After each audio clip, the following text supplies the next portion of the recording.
how I admire you. Die! Jeffrey, you're killing him! Oh, don't worry, I understand why you're here. That summer Scam Fest show for 2023 was terrible. As bad as the PlayStation Showcase, I think's not, but what's better to you? Roadkill that's fresh off the pavement or day-old roadkill? Where does one even begin? 30 minutes into the show and I was on my knees begging God, please, have the Bill Clinton kids show up on stage and troll everyone again. I would love to see the look of frustration and anger in Jeff Keighley's face once again. But no, instead I was treated to a bunch of advertisements, game trailers for things I already knew were coming out, TV shows, and a plethora of on-stage interviews nobody asked for. Yeah, sure, one of them was Nicolas Cage!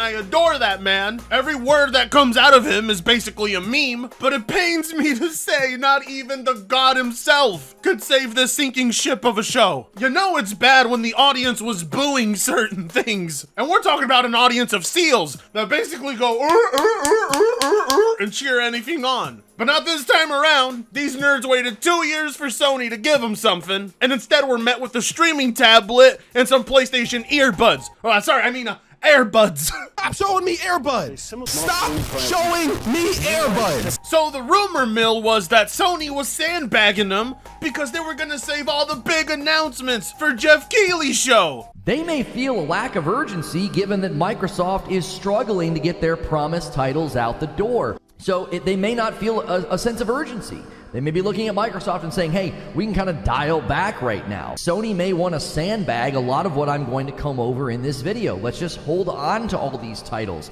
They may feel the need for a quantity push in 2024 if they are anticipating the Activision deal going through. We're going to need a bunch of stuff for 2024. We're going to need to go toe-to-toe with a Microsoft that now owns Activision Blizzard. So let's save some titles. We may be looking at a lighter year from Sony. There you were going to get to see the big releases. And you know what? They were technically right. Technically.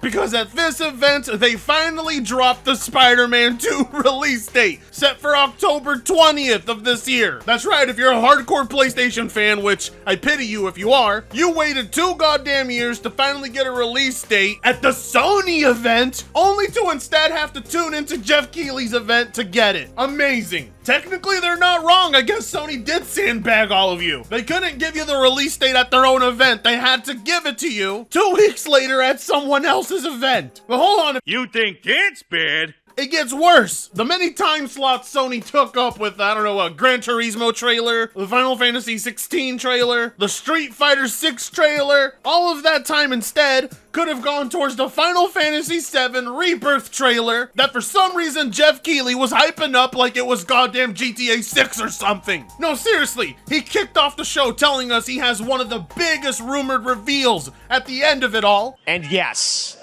we do have a very special grand finale that you're not going to want to miss. Well, finally, guys, it's time to get to our grand finale. What you're about to see is a world premiere trailer that gives us a new look at an expansive world we can't wait to explore again. This game comes from a studio that surprised the world and redefined the RPG genre with its iconic characters and rich storytelling. And I want to thank them for this trailer for one of gaming's most anticipated upcoming releases. The rumors were true. Hey, I've seen this one. This is a classic. What do you mean you've seen this? It's brand new. And everybody was on the edge of their seats thinking to themselves, oh my god, early leaks at GTA 6? Early leaks at a new Bloodborne? What could it be? Well, behold, it was a game that was never rumored. It was a game we always knew was going to exist. And that's the second half of Final Fantasy VII. A game so poorly mismanaged they couldn't even fit it on one disc. I kid you not, Jeff Keighley really made everybody think we were about to see something that was rumored. Final Fantasy VII Rebirth Part 2, it was not a rumor. We always knew this was gonna exist. Oh, but we're not even done yet. It was bad enough PlayStation showed a movie trailer at their game event show, but thank God it was just one trailer, because they saved the other trailer for the Summerfest show. And what was that trailer? Well, aren't we a tall glass of water? Me? I'm more of a Hawaiian punch. Twisted Metal TV adaptation that we've been hearing about for a while. And how does it look? Well, I can't show you much because I already got a copyright claim for the first trailer that I showed on stream. But here's a little clip. Like it when the beat go? Baby, let your booty go. So I guess technically speaking, PlayStation fanboys weren't wrong. Sony was sandbagging them. They were holding back. They just weren't holding back anything worth your time. A release date for Spider-Man 2. Whoop-de-fucking-do. Congratulations! A Twisted Metal TV show that so far looks like the male version of She-Hulk, and a gameplay trailer for Final Fantasy VII Rebirth. And I'm not gonna lie, but if Sony actually showed all of this, it would have made for a much more solid show. Giving people the release date for Spider-Man and showing them Final Fantasy VII Rebirth, I don't think it would have made the show drastically better, but it would have been an improvement nonetheless. Which just goes to show you that Sony has nothing in the bag. They don't have any games. They don't have anything to show off. And this is the harsh reality Pony's gotta live with. They were never gonna have a super secret show at the Summerfest and drop all those bangers that they were supposed to show at their own event. The truth is, the Xbox Game Showcase is looking a lot better.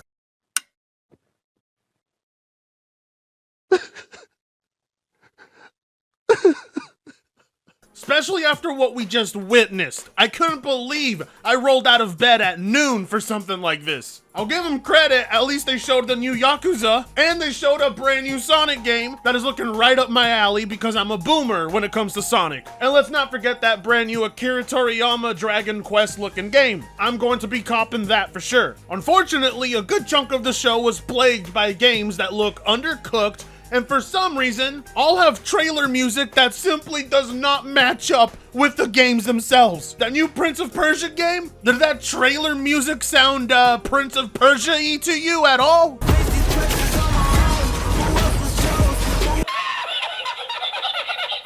Well, at the very least, we had Space Marine 2 to look forward to. Oh yeah, and let's not forget the geniusly named Mortal Kombat 1. That's looking good as well, but I highly doubt it's gonna have the depth that Street Fighter 6 currently has. It's gonna be real tough to top a fighting game like Street Fighter 6, but we'll see. And just like with a lot of other games, when it came to Baldur's Gate 3 here, the highlight was on the voice actors and less on the game. But most importantly, this isn't a reveal. I understand these showcases are just one giant product placement, so I can't complain when they're throwing products at me because that is the whole point of the show. But my God, did they not hold back with the ads. At one point, I swear to God, I saw the same ad 3 times. And we're talking about a presentation that was nearly 2 hours long. They showed absolutely no mercy. Now, it's not all bad, because there was something that happened that overshadowed the entire showcase. And that was the Xbox Showcase leaks that were accidentally done by Atlas Studios on Instagram. Coincidence?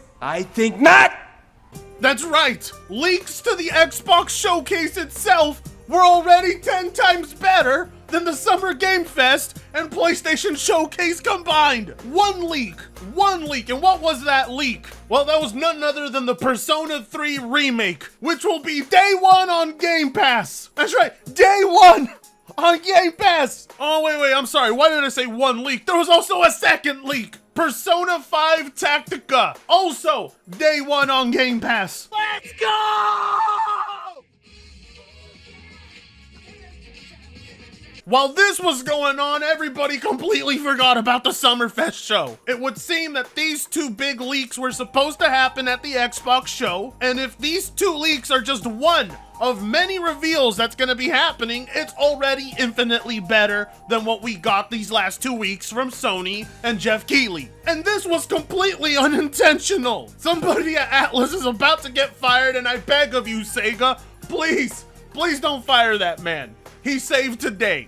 If it wasn't for that man, there'd be basically hardly no good news today. I mean, to be fair, Sega, you're on top of your shit. New Sonic game, new Yakuza game, Persona remake, and Sega we can trust, luckily. I can't believe I'm actually saying that. This is quite possibly the first time I have ever seen the internet say, please Xbox, save us. Yet they still seem to forget it's Microsoft, the one company on this planet capable of having a showcase worse than Sony and Jeff Keighley. But Atlas accidentally leaking out this info is actually making me a little more optimistic. It also helps that Xbox has basically said there's gonna be no TV shows or movie trailers at their event, and there wouldn't be CGI for their first party titles. So we're off to a good start, a real good start. Good leaks, good news ahead of time, but it all comes down to execution. Do not do what Jeff Keighley and PlayStation have done. For God's sake, Microsoft, Persona 3 was trending above the Summer Game Fest show itself, and that's just one game.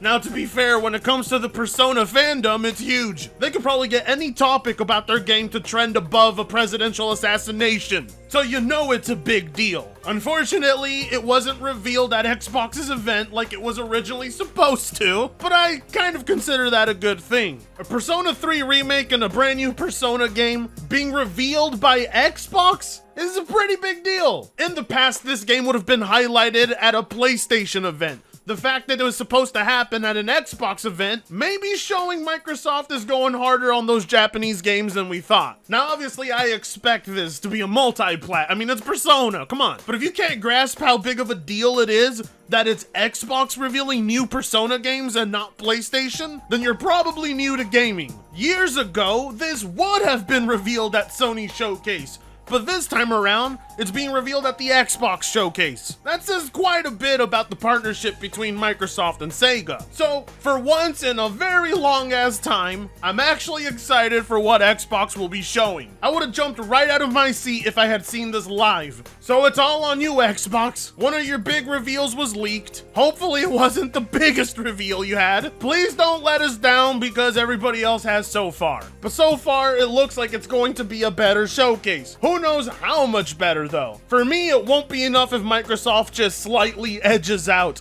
Jeff Keighley and Sony. I need them to make us come in our pants. I want to jump out of my seat. I don't want to have to drink my woes away like I have for the last 2 shows. It's not hard to top what we've seen. But again, it's Microsoft. Only Sunday will tell. But if you're hyped for Persona 3 and Persona 5 Tactica, then hit subscribe so that way on Sunday we can tune in together and watch it live. And with that being said, I don't feel guilty for half-assing this video. Everyone else does it. Gives me plenty of time to go do more drugs. And I'll see you then. Afrikango sucks ass.